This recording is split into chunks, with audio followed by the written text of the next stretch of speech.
Hello. એક પ્રશ્ન દરેકને થાય છે કે આપણું જીવન કેવું છે, પરંતુ આ પ્રશ્નના અસંખ્ય જવાબો મળશે.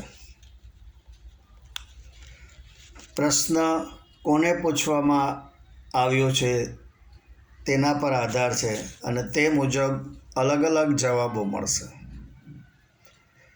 અને આ બધા જ જવાબો સાચા હશે.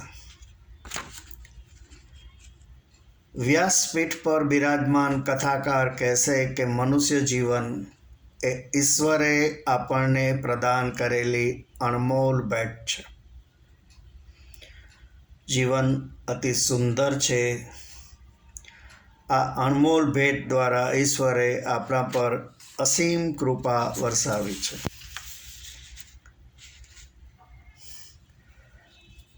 હવે એમને જ જો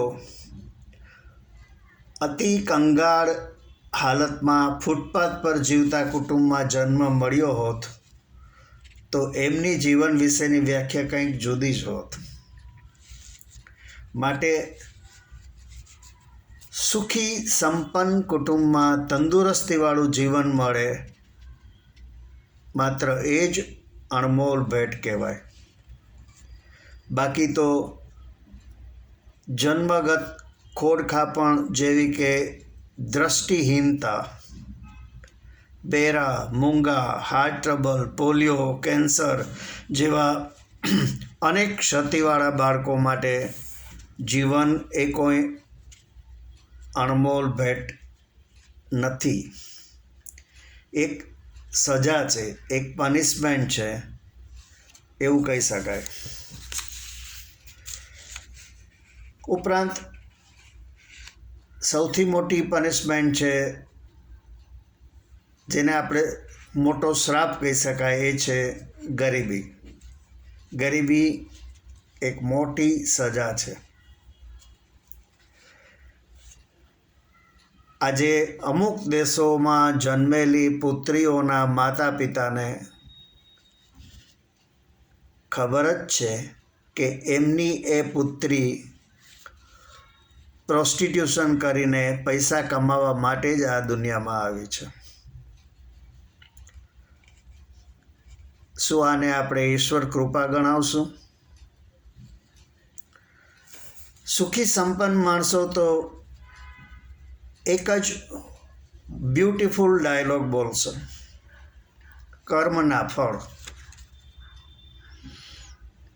પરંતુ એમના પર જ જ્યારે દુઃખો આવે છે ત્યારે કર્મનો સિદ્ધાંત નીકળી જાય છે અને કહેશે કે ઈશ્વર આપણી કસોટી કરે છે.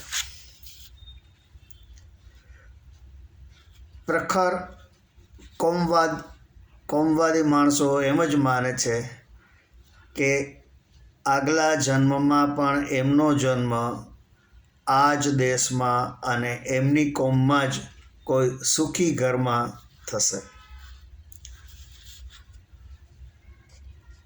કથાકારોને ખબર નહીં હોય કે તેઓ જે નર્કની વાતો કરે છે તેના કરતાં બદતર જીવન કરોડો લોકો વર્તમાનમાં જ પૃથ્વી પર જીવે છે.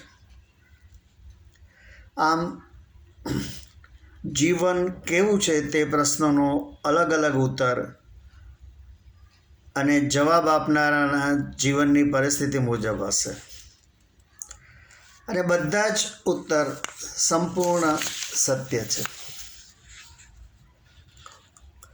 કરોડો લોકો પાસે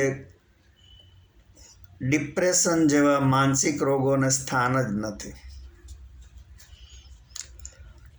મહિને માંડ 10,000 કમાનાર 2 સંતાનોના પિતાને આર્ટ ઓફ લિવિંગ કોણ શીખવી શકે?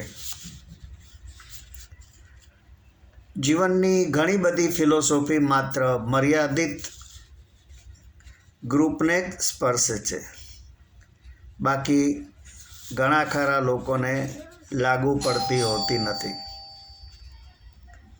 दरेके